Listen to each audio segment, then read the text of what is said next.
My dad's fist cracked against my jaw so hard I tasted blood, and while I was gasping in pain, my mom burst out laughing. Her exact words burned into me.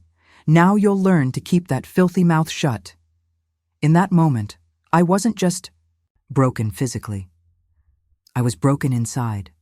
Their daughter, Aita, was nothing more than a punching bag to them, and the worst part? They enjoyed every second of it.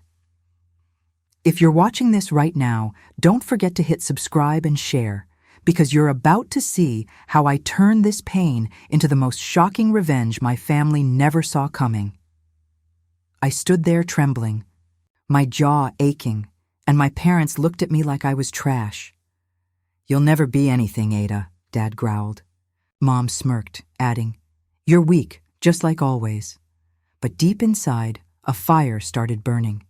They thought their cruelty would silence me, but what they didn't know was that every insult, every slap, every cruel laugh was shaping me into something they'd regret. That night, while they drank and celebrated my humiliation, I hid in my room with my laptop, tears blurring my screen as I typed. I promised myself one thing. One day, I'd make them eat every single word. But what I didn't know then was that their betrayal would cut even deeper than a smashed jaw, and the way I'd rise from it would shock them in a way they'd never forget. The next morning, my face was swollen, but my parents didn't even look at me. They acted like nothing had happened. At breakfast, Dad casually said, "You better learn your place, Aita. Kids like you don't get anywhere in life." Mom chuckled, pouring her coffee. "Don't waste time dreaming. You'll just embarrass yourself like always." Their words carved into me deeper than the bruise on my jaw. They wanted me small, silent, and dependent. But in that silence, I was building something they couldn't even imagine. While they thought I was moping in my room, I spent nights learning, studying, and pushing myself in secret. I worked extra shifts at a diner, saved every tip, and hid the money where they'd never find it. By day, they mocked me for wasting time on the computer, and by night, I was teaching myself skills that would change my future forever. Each cruel laugh fueled me. Each insult made me hungrier. I wasn't just surviving, I was quietly building a new life brick by brick, but their cruelty didn't stop. One evening, I overheard them talking about me. Dad said, "She'll never move out. She'll be stuck here, probably begging us for scraps." Mom replied, "That's why we don't need to worry. Ada's too weak to stand on her own." I clenched my fists in the dark hallway, promising myself I'd prove them wrong. They thought they were locking me inside a cage, but all they were doing was sharpening the claws I'd one day use to tear it open. Months later, the diner manager noticed how fast I picked things up and offered me more shifts. That extra money? It went straight into my hidden savings. With every paycheck, I got closer to freedom. But just when I started to believe I might actually escape, my parents found my secret stash. I came home one night, exhausted, only to see my jar of savings spilled across the table. Mom held the money with a cruel smile. "So this is where your little tips went?" Dad sneered. "You think you're smart? This is our house, our money. Don't forget who feeds you." I felt the floor vanish beneath me. Everything I'd worked for, gone in minutes. But as my mom shoved the cash into her purse and laughed, something inside me hardened. They could steal my money, but they couldn't steal my determination. I swore that night I'd never let them control me again.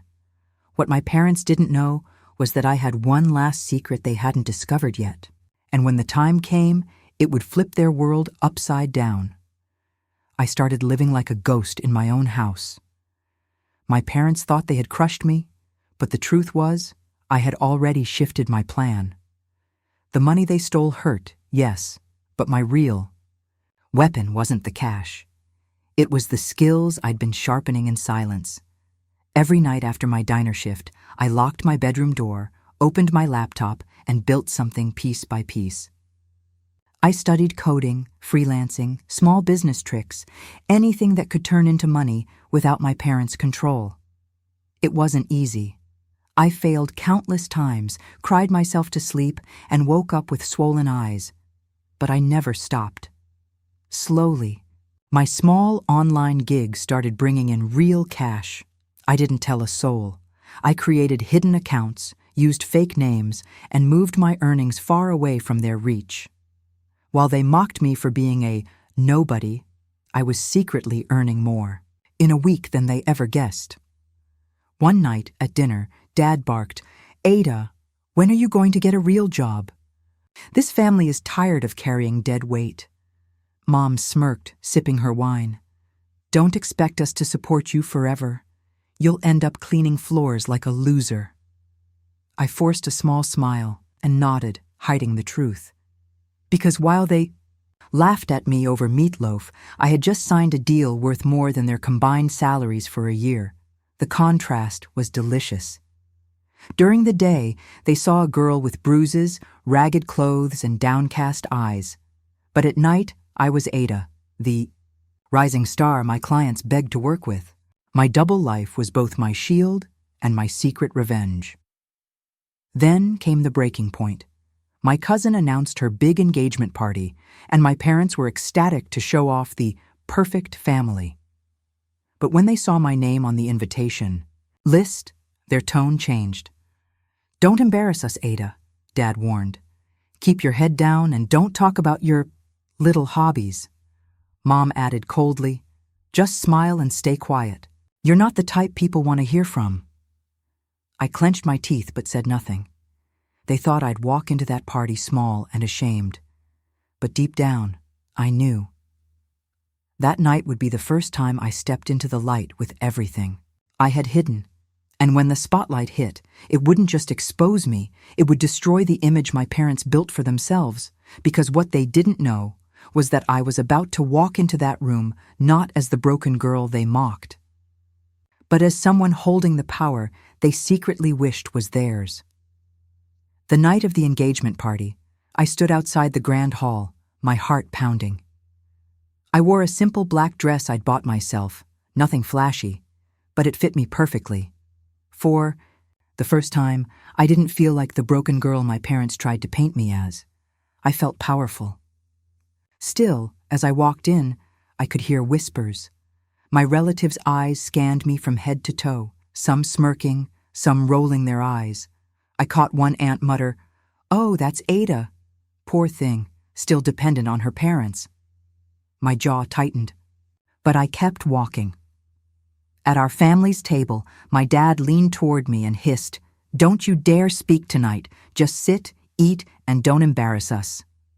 Mom nodded, her smile fake for the crowd, whispering, "Stay invisible, Aita. That's your best contribution." I clenched my fists under the table, forcing a smile. If only they knew the truth, that while they sat here looking down on me, I had quietly built something that gave me more control than all of them combined.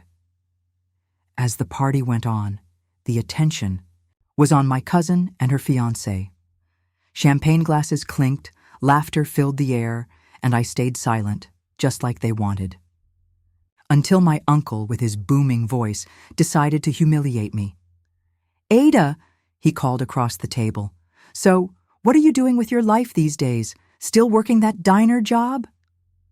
The room went quiet, and all eyes turned to me. My parents smirked, waiting for me to stammer.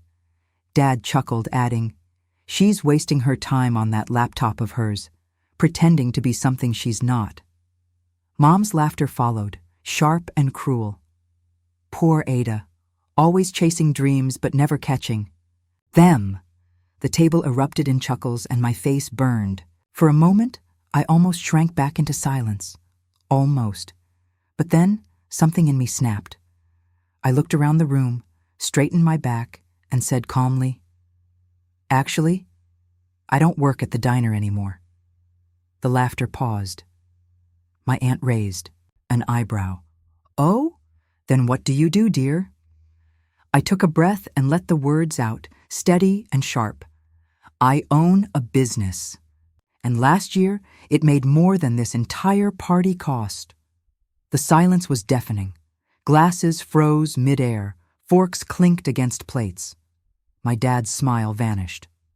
"What nonsense are you talking about?" he barked. I pulled out my phone, tapped a few times, and projected the live stats of my earnings onto the screen at the front, numbers that made jaws drop. Tens of thousands flowing in monthly. Gasps rippled across the hall. My uncle's smirk disappeared. My mom's face went pale. And for the first time in my life, I watched my dad struggle for words. But this was just the beginning. Because while everyone sat stunned, they had no idea that what I revealed tonight was only a fraction of what I truly had. The silence in that hall was louder than any punch I'd ever taken. My dad's face turned red, my mom's jaw hung open, and the relatives who had just mocked me now stared like they were seeing a ghost. My cousin's fiancé even muttered under his breath, "Wait, she makes that much?" The balance of power shifted in seconds, and for once, I wasn't the one shrinking. I was the one holding every eye in the room. Dad tried to recover. He slammed his fist on the table and shouted, "You're lying! You've always been nothing. Don't think you can fool us with numbers on a screen." Mom jumped in, her voice shaking. "Ada, sit down before you embarrass us further." But their words had no weight anymore. They couldn't cage me with fear because I wasn't their broken little girl. I was the woman who had built her own empire in silence. I stood, holding the microphone, my hands steady. "All my life you told me I was worthless. You laughed when I cried, you stole my money, you smashed my jaw just to keep me silent. But guess what?" My voice echoed across the hall, eyes locked on me. "That silence is the reason I'm standing here today. While you wasted your energy tearing me down, I was busy building something you can never take from me. My independence." Gasps filled the room. My aunt whispered, "She's stronger than both of them combined." My uncle looked away, ashamed. And for the first time, I saw fear in my parents' eyes. Not fear of losing control of me, but fear of the truth being exposed in front of everyone. I took a deep breath and finished. "You wanted me small. Instead, you made me unstoppable. And from this day forward, I don't belong to your cruelty anymore. I belong to myself." Then, without another glance at them, I dropped the mic and walked out of that hall. The air outside felt different, lighter, freer. Behind me, the whispers grew into roars, but none of it mattered. I had turned my pain into power, my humiliation into triumph. And for the first time in my life, I wasn't just surviving, I was living, because the girl they thought they'd broken forever had risen higher than they could ever reach.